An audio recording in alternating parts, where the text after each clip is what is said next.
Welcome back. तो हमने last class में सीखा था फ्री गुड्स के बारे में, राइट? फ्री गुड्स क्या होते हैं, उसका रिवीजन करते हैं और फिर आज की क्लास में हम लोग पढ़ेंगे व्हाट आर इकोनॉमिक गुड्स। ये दो क्वेश्चंस एक्सट्रीमली इंपॉर्टेंट हैं, ठीक है? वन वर्ड में आ सकते हैं या फिर आ सकता है इनको डिफाइन करो या फिर आ सकता है डिफरेंशिएशन। तो आप लोगों को याद रखना है। ओके, तो सबसे पहले हम लोग फ्री गुड्स का रिवीजन कर देते हैं। तो फ्री गुड्स में तीन चीजें इंपॉर्टेंट है, हमेशा याद रखना। पहला, they are naturally occurring. Second, बहुत ही ज्यादा यूजफुल है, किसके लिए? For human existence. और थर्ड क्राइटेरिया जो इसको फुलफिल करना है, दैट इज अनलिमिटेड अमाउंट में ये आपके पास प्रेजेंट है, ठीक है? इसीलिए जो फ्री गुड्स होते हैं they come without a price tag. अब हम लोग बात कर लेते हैं किसकी? इकोनॉमिक गुड्स की। And before we understand about economic goods, ठीक है, एक एग्जाम्पल समझना। इस एग्जाम्पल से आपको इकोनॉमिक गुड्स के बारे में क्या होगा पता चलेगा। Now what is the example? So हमारा एग्जाम्पल कहता है कि एयर जो है, मैंने कल ही आपको बताया था, जो फ्री गुड है वो आपको जीरो कॉस्ट पे मिल रहा है।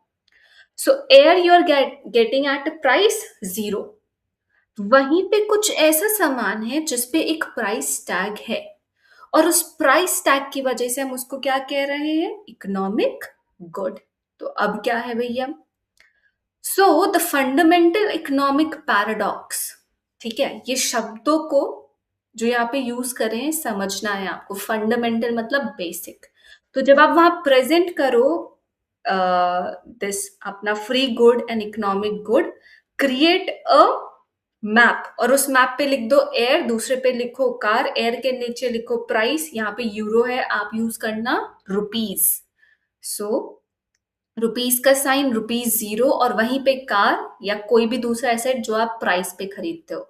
Could be a racket, could be a bat, could be a ball, could be a monitor, could be a laptop, could be a pen, even a pen, ठीक है, या पेंसिल भी ड्रॉ कर सकते हो। और वहां पे आप क्या लिखोगे? The price tag will be there.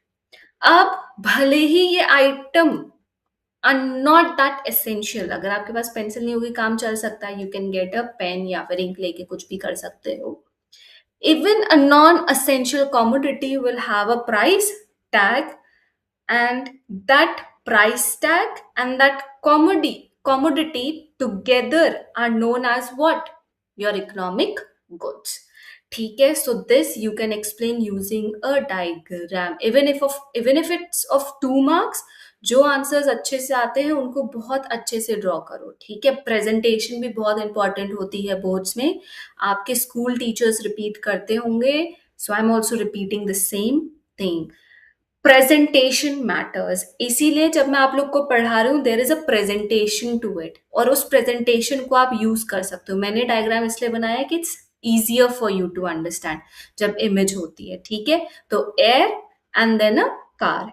Air does not have a price tag even though it is unlimited, okay, even though it is extremely essential. Unlimited का फैक्टर कम हो जाता है, पर किसका फैक्टर बढ़ जाता है कि एक्सट्रीमली असेंशियल है।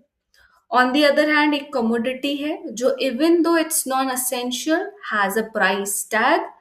क्यों? क्योंकि वो क्या है? लिमिटेड है, there is a scarcity to it. All right, तो अब समझते हैं कि आपके इकोनॉमिक गुड्स होते क्या है।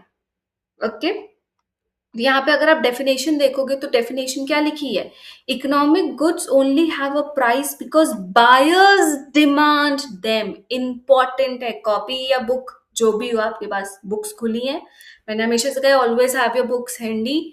मार्केट नहीं है, जल्दी से लेकर आओ, ठीक है? तो बुक लाओ और मार्क करो क्या? Economic goods only have a price because buyers demand them. Important keyword है buyers demand them, क्योंकि मार्केट में डिमांड आई इसीलिए उसकी क्या बढ़ गए? दाम बढ़ गए, ठीक है?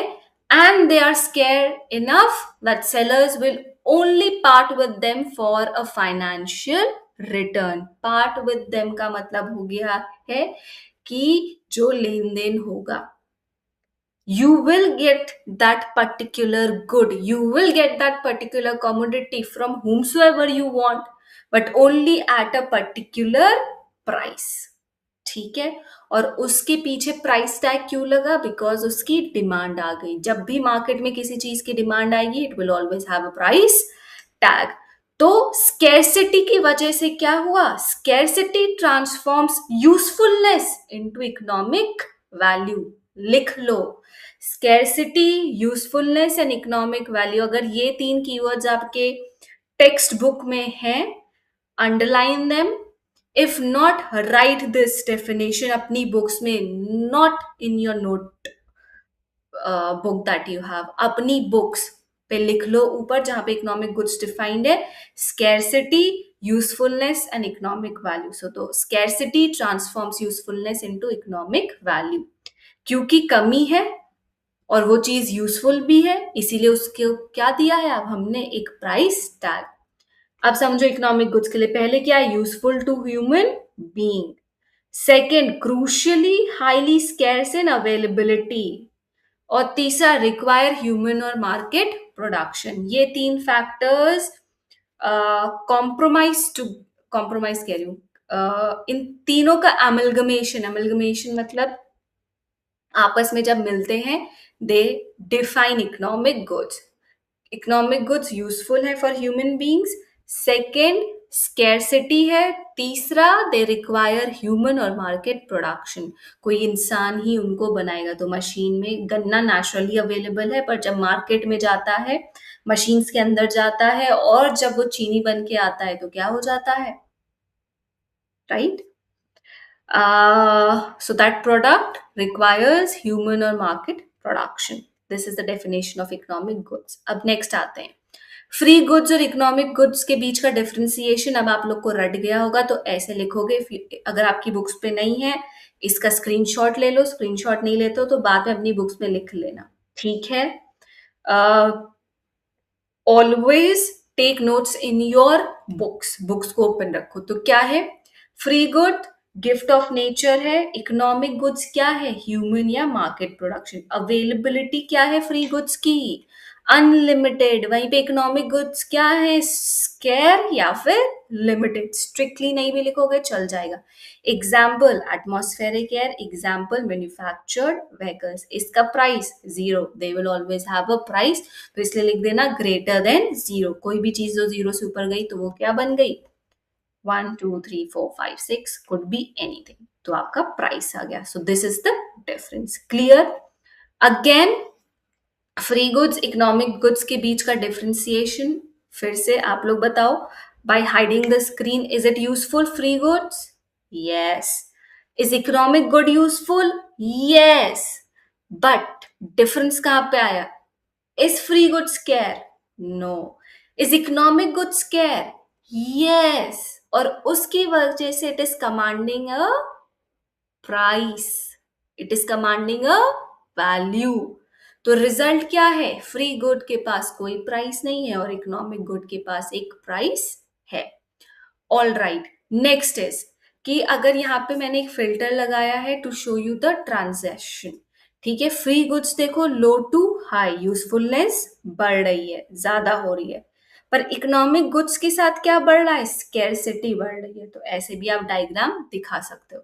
तो फ्री गुड्स बहुत ही ज्यादा यूजफुल है, इस वजह से नो प्राइस टैग।